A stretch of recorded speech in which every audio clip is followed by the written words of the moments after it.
2 Samuel chapitre 13, verset 1er de Zokita.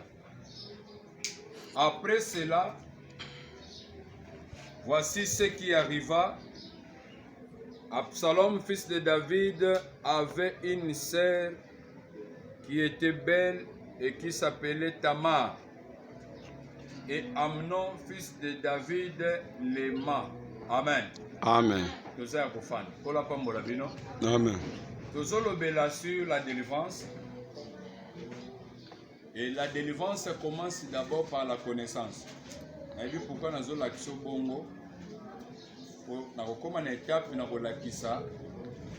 Pour nous réussir la délivrance bien.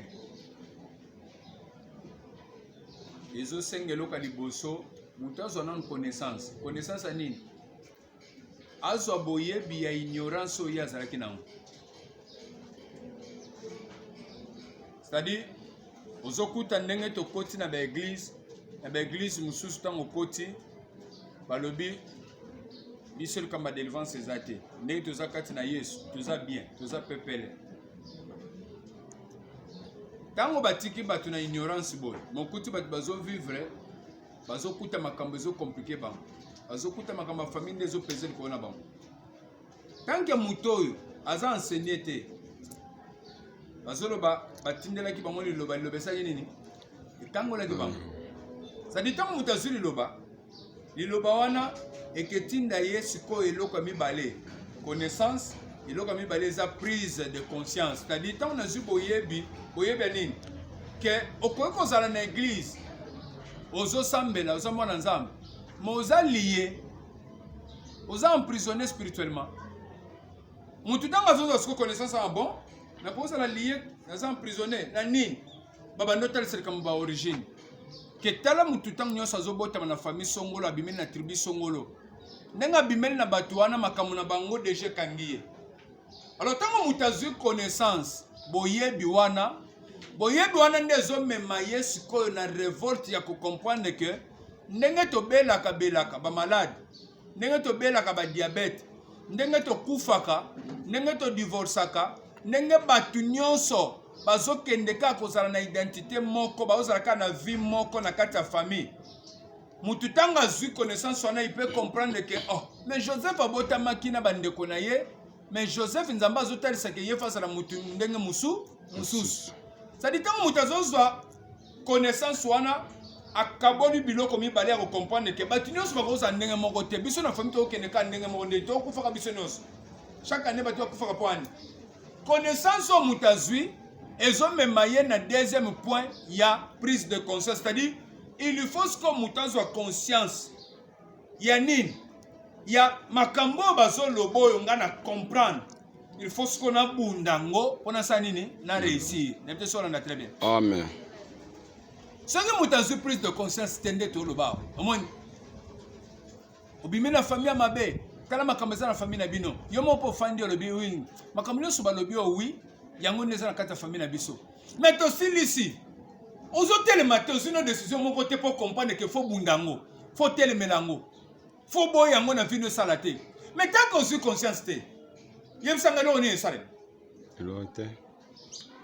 C'est kata yango momoni na fandi na etemni oyo nazo pesa ngo mwatango mulai nazo linga esimba conscience na yo vie dépendaka na nzambe ezo dépendre na famille te famille nde récupérer biso tango tozo botama nde makila na bango epeze likolo na biso condamner biso na makambo na bango mais vie dépendaka na nzambe.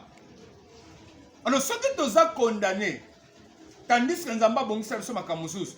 Est-ce que faut nami kaka bongo lâche nandimika na subir ba conséquences? N'importe quoi on dit très bien. Amen. Nde suppose nazo tirer na tongo lelo les conséquences familiales. C'est-à-dire ba conséquences utaka na makamba nini ya famille. Alléluia. Amen. Et ça na batu bakotika la ko réussir te po baza ko subir nde ba conséquences makamba famille. Na même yango ce qu'on a sens on a pour comprendre très bien. Que ndenge tozo bika ba conséquences à famille sans le savoir. ya makambo yo salate. Moza porteur nango. À partir de ya makila ya nzoto zanango. Vous êtes porteur. Il y a souffrance, il y a problème. Il y a kolela nyonso. Il y a makambo nyonso esalaka ki batu bakene liboso te. Conséquence wana, oza porteur nango. À cause de quoi? Pour bimeli na famille. Ni tete famille. Ndo za na situation za nango te. Banani bakenaka liboso na famille. Banani bafana na mabana. Banani ba réussissaka. Tozo luka premièrement délivrance contre ba origine na biso. Et origine eza makambo euti na ba famille nde yango tozo bela ba conséquence ya place au makambo euti. Ne Bible nanga ce que lobi boye. Place na tangi. Après cela, Nasimana Oyelekaki, après cela, voici ce qui arriva. Après cela, voici ce qui arriva. Ce qui arriva, Oyeye Kokoma, et sa conséquence à Nini? Ya Oyelekaki. Très bien. Amen. Après cela, voici ce qui arriva. Ce qui arriva, et sa conséquence à Nini? Ya Oyo et Salema, ya Oyo Salaki.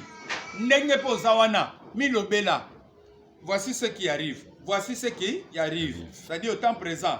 Tala oyo ezokomelanga. Mais oyo ezokomelo, eza conséquence ya oyo eselekaki. Maintenant, oyo elekaki eza nini? Okoki kosibiri kaka te oyo ezoleka sans pourtant yeba nini elekaki. Amen. C'est que nous sommes censés yakolukato yeba nini eleka après cela. Après nini salemaka. Alléluia. Amen. Toko vérifier. Amen. Toko vérifier. Amen. Tozongi na 2 Samuel chapitre 12. L'Éternel envoya Nathan vers David et Nathan vint à lui et lui dit: il y avait dans une ville 2 hommes, l'un riche et l'autre pauvre.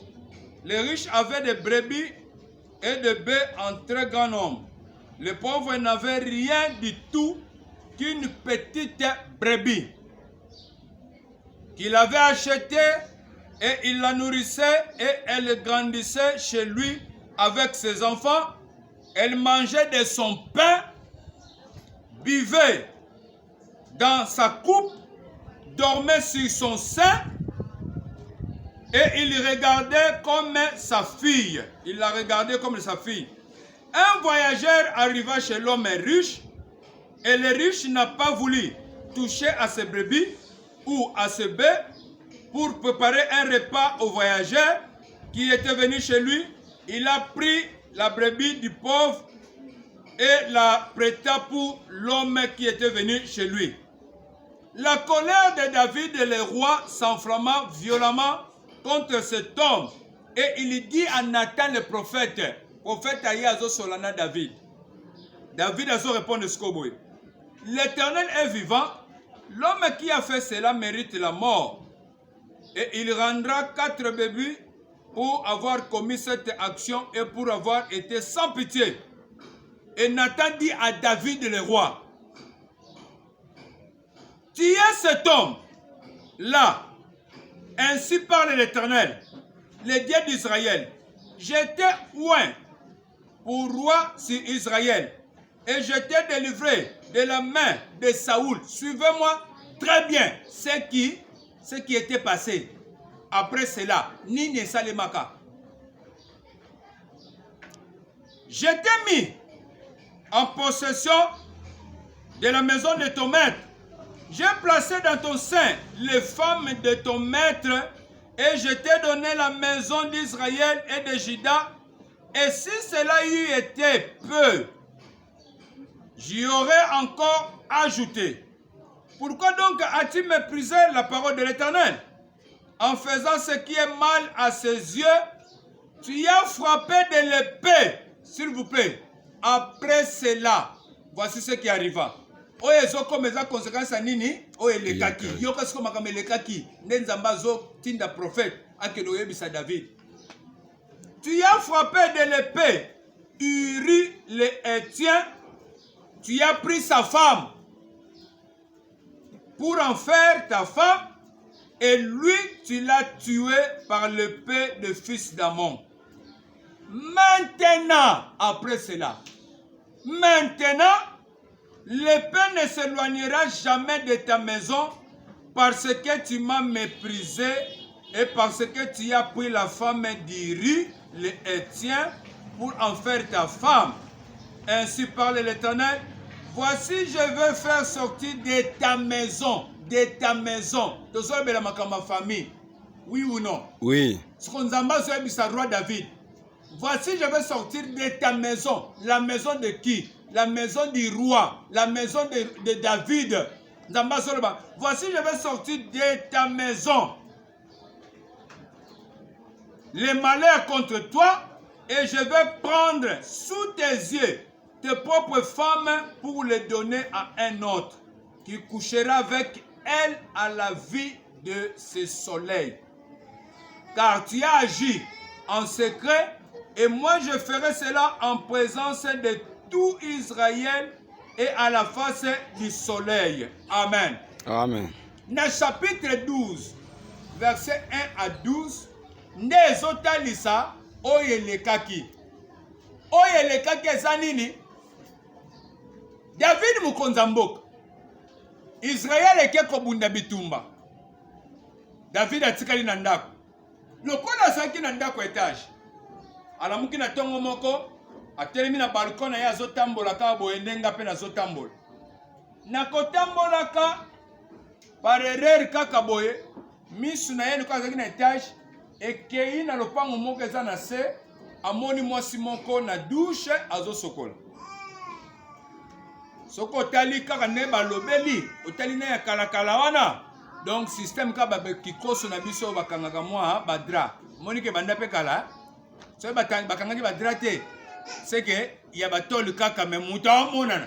Obi bakikoso wana. Na lo bango pe na ndenge to bana ngala kikoso. C'est-à-dire o ezalaka mingi na kwa lopango me na balabala. Muta koza pa oleka. Osola na ye pe bo mona ndenge yo mona moso osokola mutu e mona na bo osola. So David yukaza likolo, amoni ye na kati ya douche ndenge bakanga mwa kapo, azo sokola. Na erreur, roi apesi attention nyonso ya kotala mwasi abatu ndenge azo sokola. Ememi ye na makanisa mabe. Nde roi tindi bakende kozwa mwana mwasi wana. Mwana mwasi wana komane nani? Barsheba, yende mama ya Salomo. Roi Salomo, yende mama ya mwasi wana. Yende mwana mwasi wana yende mama ya Salomo. Roi tindi babenga ye po aza mukonzi. Lokola oza mukonzi biloko nyonso eza yo. Atindi basoda bakiozwa ye. Mama wana bangi comme s'il y avait un problème. Toke mukonzi aza na posano na sali nini? Bakoma boye mukonzi ayebisie yo so komi mwasi na ngai. Mukonzi azwiye kaka. Po aza mukonzi na makasi nyonso, mwasi aza faible, azwiye. Na konzo azwiye wana, mwasi azonga katesa nini? Azongi. Mobali ne wapi? Na guerre azobuni. Mais tango mwasi azongi na sima mikolo, asutuki ki akangami. Mais ngana kokangama koma tandis que mobali nangaza na guerre. Tokuta na kate déjà sali 3 mois. Mais depuis kaka na espace 1 mois oyo, mutu nazaki ne ka roi. C'est que fona ko yebisa ye loka sala ki wana. Ki muta makasi na ki roi ebebi singa yao. Atindi maloba pe koma katesa nini ekomi. Tango ekomi, roi lobi, hey!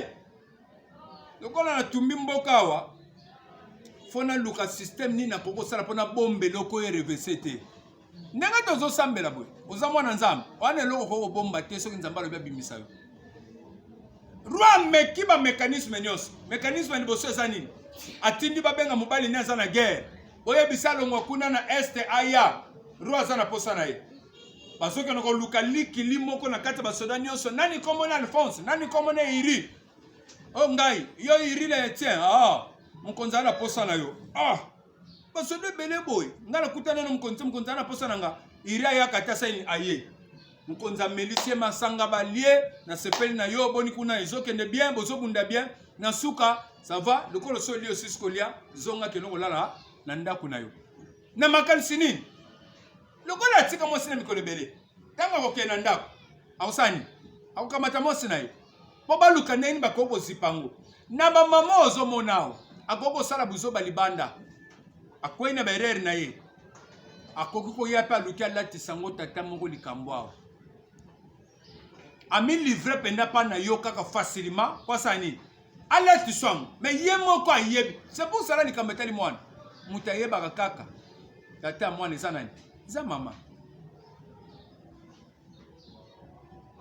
mama moto ayebaka mama akoki kolatiso eloko ozokanisa ya yo otikala nango mpe kidiba na motu okanisike bana nyonso ozobota ya yo me nzoka nde baza bana nayebi te so olanda te be Amen. yango ya ngai fo babimaka na elongi na nga soki babimi na elongi na nga te eza suspect ya ngai fo bango nyonso elongi na nga il faut na contrôler misapi manzaka elongi na nga soki elongi na nga eza te trace eza te toke na aden yo eza suspect ya ngai nalobi prudence na nga nayebisa nzambe yango wana bango nyonso bazala forme na nga po elakisaka mbala moso bateleka balobi ke eza nga nayebite so olanda très bien soki ya yo tikake bazwaka mama nga na boya nga nalobi napesi pembe bazwa mama me nyonso bote makambo nyonso bazwa nde nga epuis esalemaka bongo bazwaka nde bote na ngai po nga nazala bote makasi bazwaka nde oyo ya nga bozoboya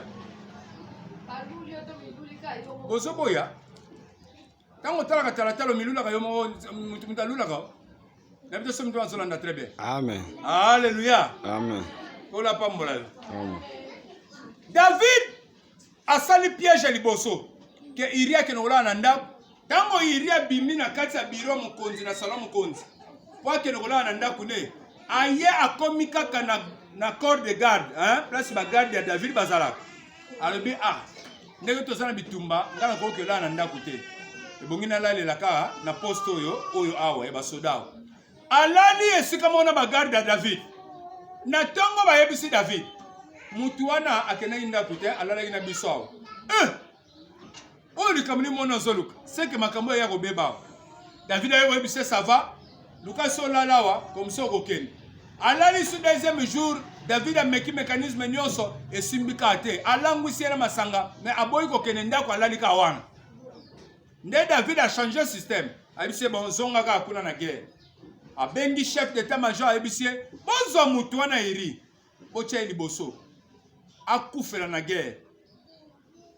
chef d'état major mpe atosi alobi botia ye liboso boisole ye akufa babomisi mwana mobali wana mwana mobali wana azokufa nzambe na lola osani azotala nyonso bato bakoki kosala na mokili awa yebaki eza na motu moko atalaka likolo azotala mpe azomona ata bazobundiso ata boza na bitumba bafamille ata nde tozolobela baorigine nzambe aza likolo ayebi yango mpe amonaka ngo azoya un jour na exode chapitre 3 azoyebisa moïse nakiti nakangola peuple na nga nazoyoka bakri ndenge bazoganga nde baobeta bango je connais leur douleur nayebi bapasi na bango c'est-à-dire nzambe alobi na ignore yango te nayebi pasi bamonaka ndenge oza boye nzambe ayebi nini ezokanga yo ndambe ayebi ke soki akati eloko tel solution vino esali emonani tika ete nzambe avisite motu moko na ntongo Amen.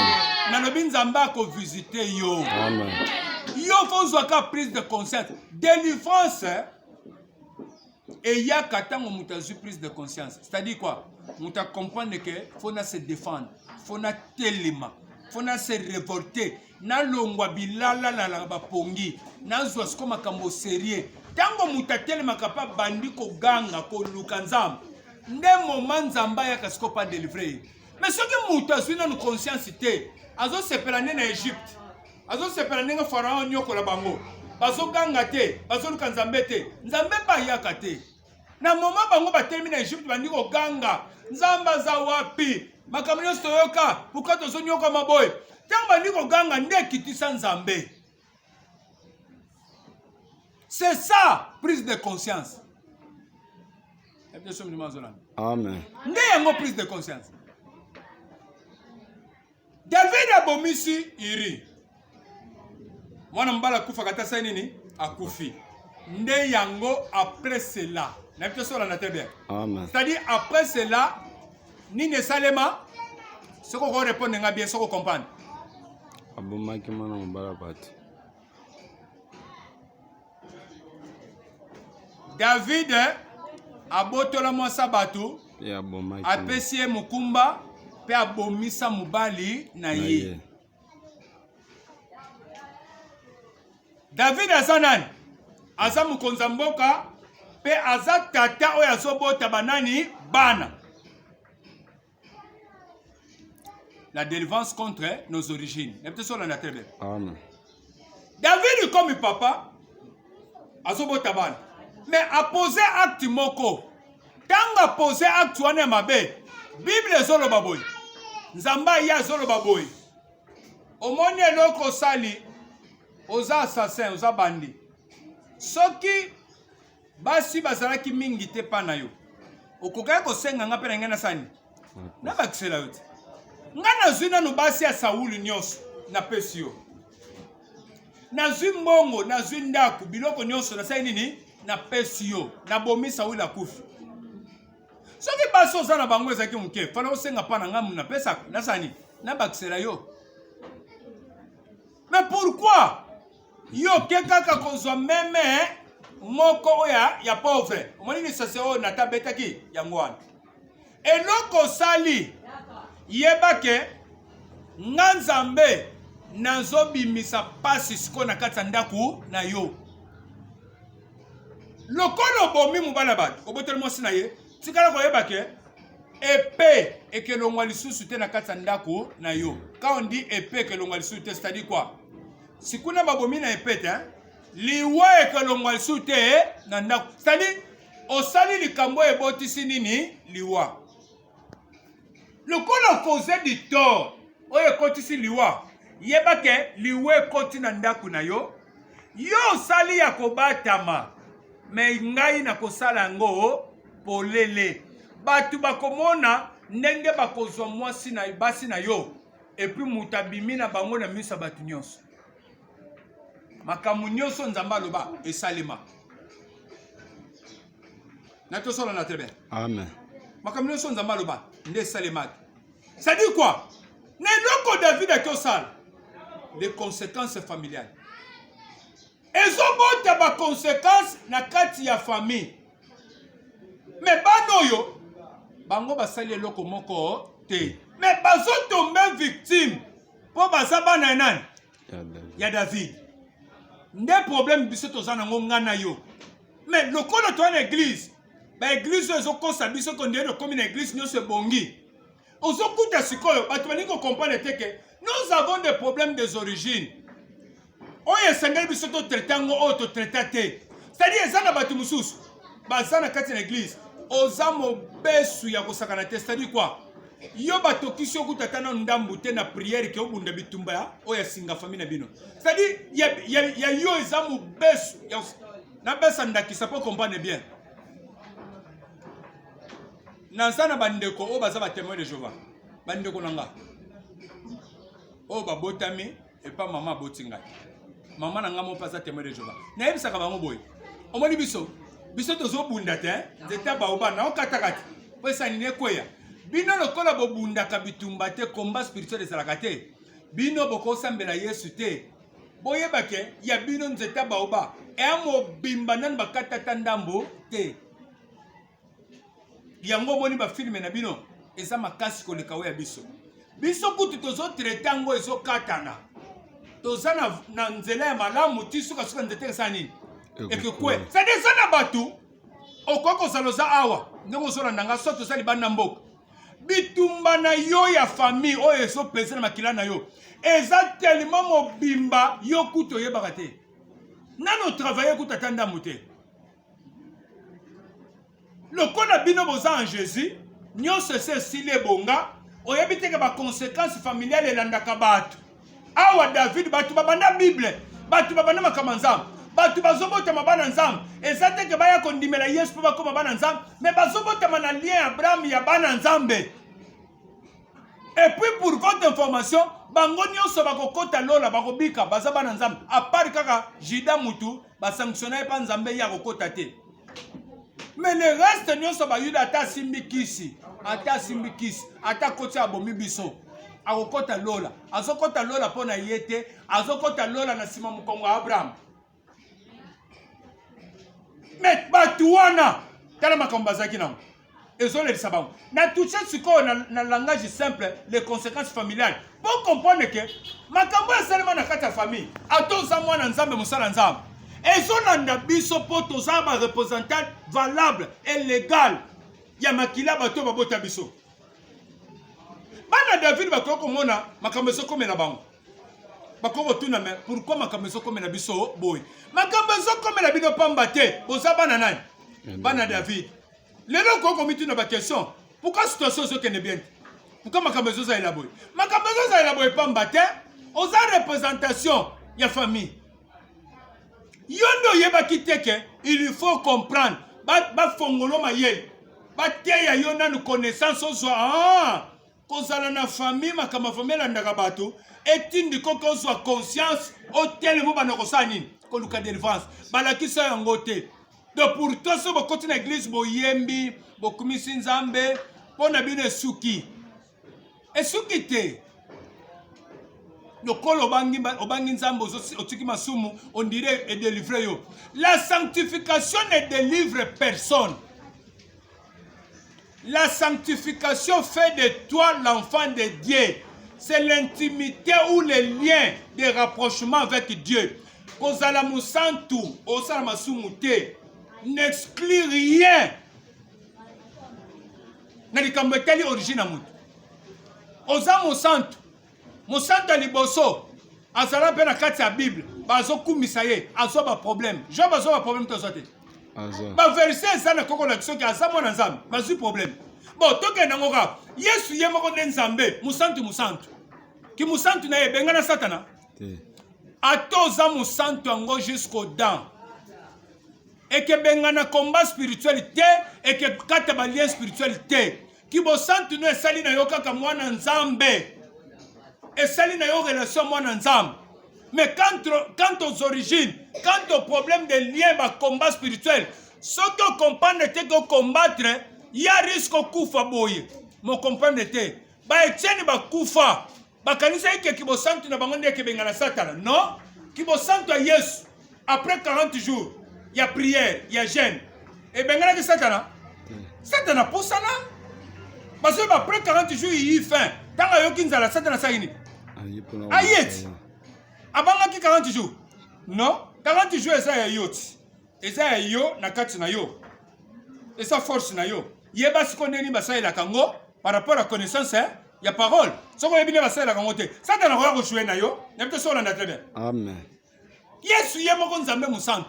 Et bengana ki Satana te ki bo santu na yo ezo bengana Satana te musika na yo ki bo santu na yo fait de toi l'enfant de Dieu que ozala na Nzambe mais il faut se combattre avec Dieu na bitumba ezo telema obunda okata basinga ya balia o ezo telema na yo et c'est pas une chose facile et ce n'est pas du automatique que ce ko telemi ne singa famille katani ça prend du temps ta muso ki bien te singa famille origine à famille, balien de famille, makila famille, et katanaka di tiko takite.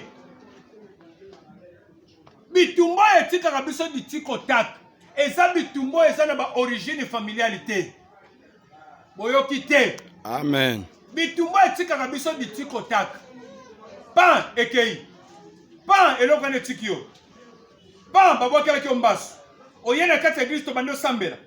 To bengan esprit wana so police lokolo esprit malmaka bimekei mutu pa biki du tiko tak neto so la natebe amen balokio lokolo nozo sa subiente mo paralysé kangio du tiko tak ko ya pa e biki mais na balien ya famille na musisa ya famille e pesa kana makila na biso yango kata na kabongo te du tiko tak non ça prend du temps ça prend des années. Au Koiko beta pe 40 ans. Ndenge Israël a beta 40 ans. Nanu basu délivrance ya origine na bangote. Israël o bananzam ba beta 40 ans. 40 ans bazaka na présence ensemble. 40 ans ba hote molana ensemble. Maintenant nous basu ki délivrance ya origine Abraham te. Alléluia. Amen. Betela nanu kolo ce que sur maboko makasi.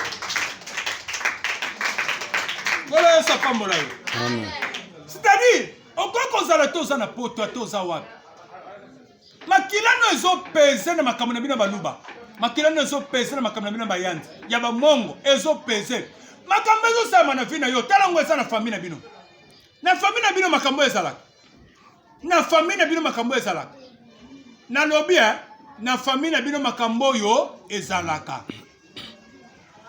mais soko oye na kati ya famille ya nzambe na kati ya famille ya nzambe bible ezoloba na libota na ngai ekomba kozala te eza promesa bana nzambe oui ou non Oui.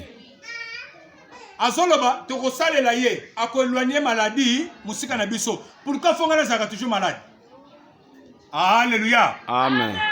eza ya famille ya nani ya nzambe te siko pourquoi nga fona tika ezalaka toujours malade c'est-à-dire situation ozotika boye eza mpo botravaille yango bien te eza mpo okutani na message oyo koko révolté oyo tozwa conscience eza mpo bolukeli yango délivrance te eza mpo supérieur ya bien te asaleli yo mosala mpo abimiso na makambo oyo yango mona ozotika na situation oyo mais eza volonté na nzambe te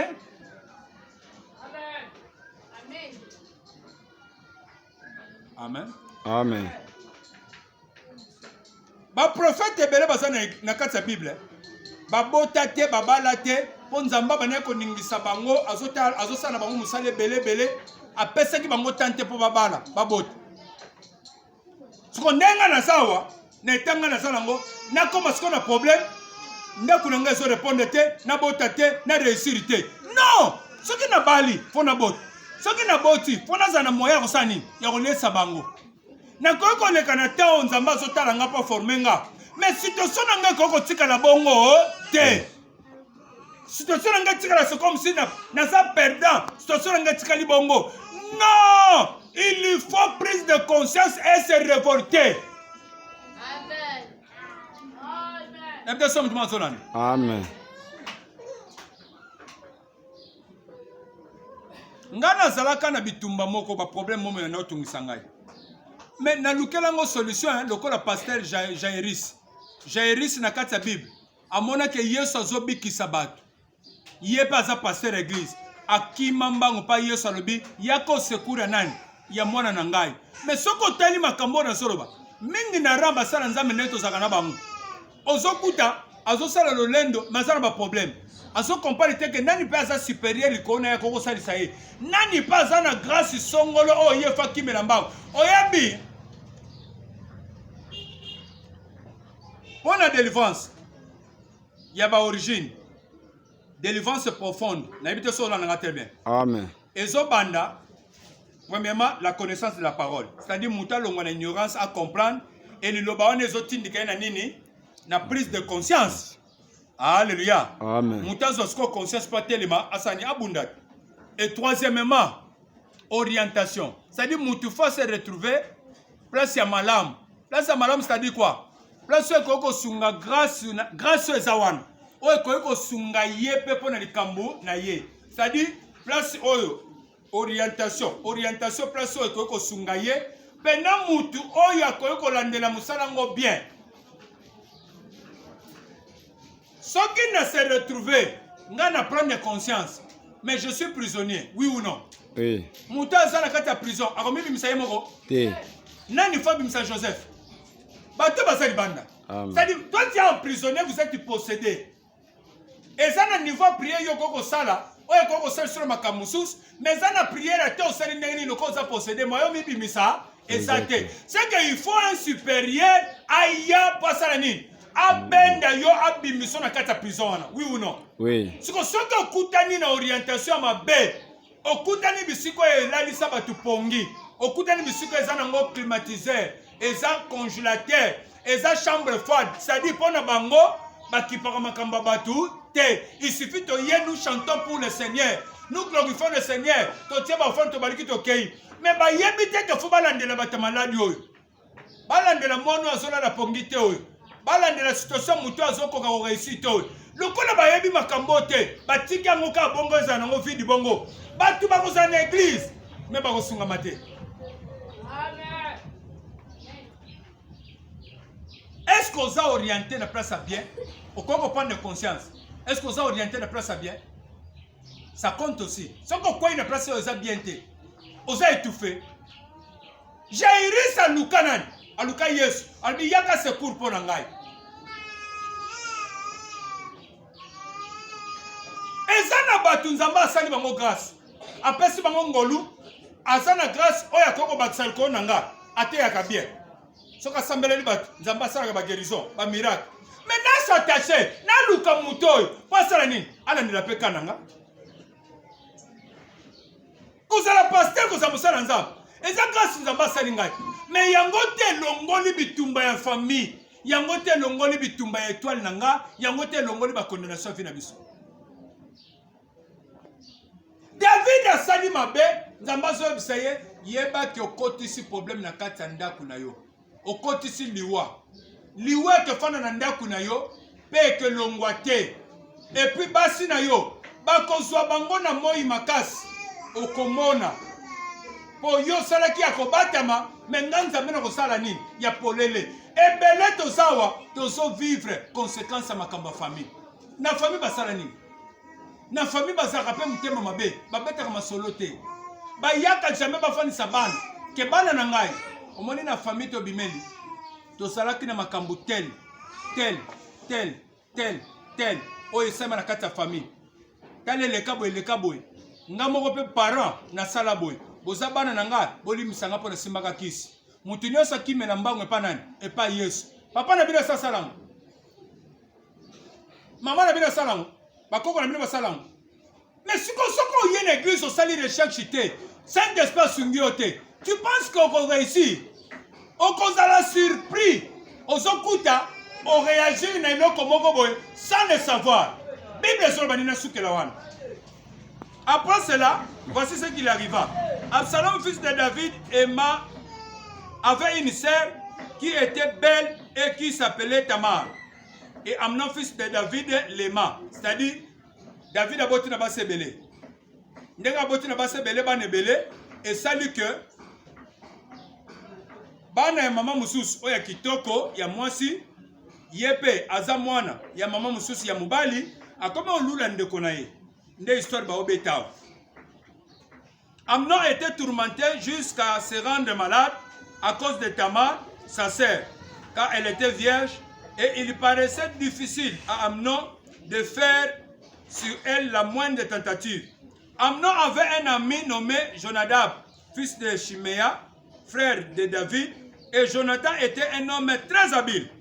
Il lui dit, pourquoi deviens-tu ainsi chaque matin plus maigre, toi fils de roi? Ne veux-tu pas me le dire? Amnon lui répondit, j'aime Tamar, sœur d'Absalom, mon frère. Jonathan lui dit, mets-toi au lit et fais les malades. Quand ton père viendra te voir, tu lui diras que permets à Tamar, ma sœur, de venir pour me donner à manger, qu'elle prépare un mets sous mes yeux, afin que je le voie et que je le prenne de sa main. Amnon se coucha et fit les malades. Le roi vint le voir et Amnon dit au roi, je te prie que Tamar, ma sœur, vienne faire des gâteaux sous mes yeux et que je les mange de sa main. David envoya dire à Tamar, dans l'intérieur de l'appartement, va dans la maison d'Amnon, ton frère, et prépare-lui un mets. Tamar alla dans la maison d'Amnon, son frère, qui était couché. Elle prit de la pâte, la pétrit, prépara devant lui des gâteaux et les fit cuire. Prenant ensuite la poète, elle les versa devant lui, mais Amnon refusa de manger. Il lui dit, faites sortir tout le monde. Et tout le monde sortit de chez lui. Alors Amnon dit à Tamar, apporte les mains dans la chambre et que je les mange de ta main. Tamar prit les gâteaux qu'elle avait fait et les porta à Amnon son frère dans la chambre. Comme elle lui présentait à manger, il la saisit et lui dit, viens, couche avec moi ma sœur. Elle lui répondit, non mon frère, ne me déshonore pas car en Israël, et ça m'a c'est-à-dire, à sali les femmes malades, à yebi ketan ba sa papa David, à Roya, le cas à la souci à bana trop, à profiter yebisa ka de misère nanga sani, à rolambela ngai gâteau analia. De misère pas yé kolamba gâteau, na tanga si so lamba gâteau nga pesa lia yebisete. Batino so bi manaka tsanda kanga porte, to tika ka biso mbali. Petite sœur peut aider. Mais nous avons quand on va balé, elle a violé petite sœur. Bref, c'est ça. Et on va violer, ne connaît pas Yoko Kango, Absalom. N'habite sur la très bien. Amen. Le col à Bango, Bana Roi Bazaki, Sokosa vierge, Bazan et la maman Balata. Les autres, elle est vierge. Quand on a su que Bimapan de connaît un viola qui est à passer les lamba. Les temps où on a un les là, Malamoko ne connaît pas mon yangalobi. Oh, tu vois, on a un de Konangana, ah, à violer yo. Ça va kolobelo côté. Ne connaît pas kolobelo côté, supporter à ça de Konabisoka. Nous avons un kata mutema à Siliki. Alobi ya zui leki nanga saliboy. Soka zaki leki na ye. Esa nga osalango. Ça va na refute yango. Et leki nango papa Siliki o saliboy po ani makamelega te leki. Et le ka bambula. Après bambula mususu ndeko oyo. Petite sœur ne ba viola ki asali si fête. Mais na fête ona zo bisaba tunaye na obengisa ndeko nanga na soka ye. Bongo bo beta ye flèche akufa po na fute ye loko na salaka. Ozomona liwande nga soya. Mais inceste est aussi ma pointe. Inceste c'est ça ini. Et continue nda. Oh inceste me rappelle liwa. Attention là très bien. Amen. Inceste me rappelle liwa. Inceste me rappelle stérilité. Est-ce que le problème est inceste quand on a tiré makila na yo? Na likambetali ba conséquences familiales. Peut-être bimeli na famille ba inceste salema. Nous okuta.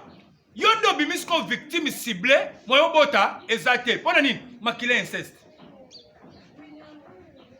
Peut-être que la famille, le chef coutumier de Bazalak, yo tombé victime. Il y a moyen aussi mbongo ezate. Il y a moyen fanda na libana moko ezate. Il faut ça la polygamie. Pona ni makila ba chef coutumier de Yosani ezo peser le kona yo. Peut-être que ça la kana yo. Ozobika conséquence ni. Na famille na bino makamini na salema. Oya na église. O Lucas Saint-Esprit. Oya sol ba invoque moi je te répondais je t'annoncerai des grandes choses. Des choses cachées que tu ne connais pas. Cet espace fongoné ma kambe batama. Yo zo négliger prière. Ozo ma église le repam. Na famille na robeto lo lisolo ma kambe leka. Ndemo lili ozo bika ka conséquence. Ozo comprendre te na ko simela wapi na ko bunda wapi. Bien aimé, tant qu'on découvrir te nini eza passe na yo, nini eza cause ya passe na yo, ozo peut reposter. Amen. Boyo kité, na lo ba bien. Yes, Azoya, Azoloba. Toi, esprit mioué, je t'ordonne, sors! L'esprit sorti et le mioué par là. Pourquoi yes, Azoya, précision? Toi, esprit mioué, sors! C'est-à-dire, ce qu'on dresse prière na yo, eza orienté bien te, moyen peut toucher principauté eza, ezate. Ozana problème il y a esprit miwe. Yo zobele là, monte tumba mari de nuit, femme de nuit. Ezana référence? Est-ce que ozo sa na kati eza esprit mari de nuit? Mari de nuit soka yé, azo komisa yo mobali na ya butu. Ya ko utiliser étape nini? Ya sexe. Est-ce que ça na très bien? Amen. Oh, baba ya ko utiliser sexe? Esprit à baba utiliser sexe. C'est que ce qui précise exactement, vous échouez. Et dans ta délivrance, ceux qui ont parvenir à découvrir ni ne sont tungisayo pour traiter mon malam, aux allons conscience à côté les mains. Vous allez échouer toute la vie. Comment ça zaki na Bujumbura? Ne ba beti maboko ko sakana tema kama na lobio. Mais bino Kinshasa teti.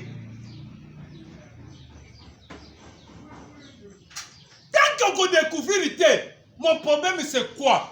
Bino bolelaka na nini? C'est ça le problème, hein? Biso to lelaka nini? Tozo bika ba conséquence eloko nini? Tant qu'on découvrir ngote, okofanda pembe na Yesu zo souffrir. Amen. Azoya bisa Ézéchiel chapitre 16, 1 à 5. Azoya va dire, fais connaître à Jérusalem ses abominations. Tu diras à Jérusalem, par ton origine et ta naissance, tu es du pays du Canaan. C'est-à-dire, il faut Jérusalem à Yébake, Abima et pas Cana. Qui dit Cana, la malédiction. Noah, laquelle va malédiction, parce que esclave, esclave. C'est-à-dire, ça va se ramener que Ayébake, a esclave, il y a esclave. Conséquence, sa famille n'a pas ramené le logoni. Semaine, les enseignements matin. On comprend les conséquences familiales. Aux obikani. bano ya David basokoya na baincesto bakomi kobomana mais uti wapi na makambo David asalaki ya bino famille asalani telema likolo tosambe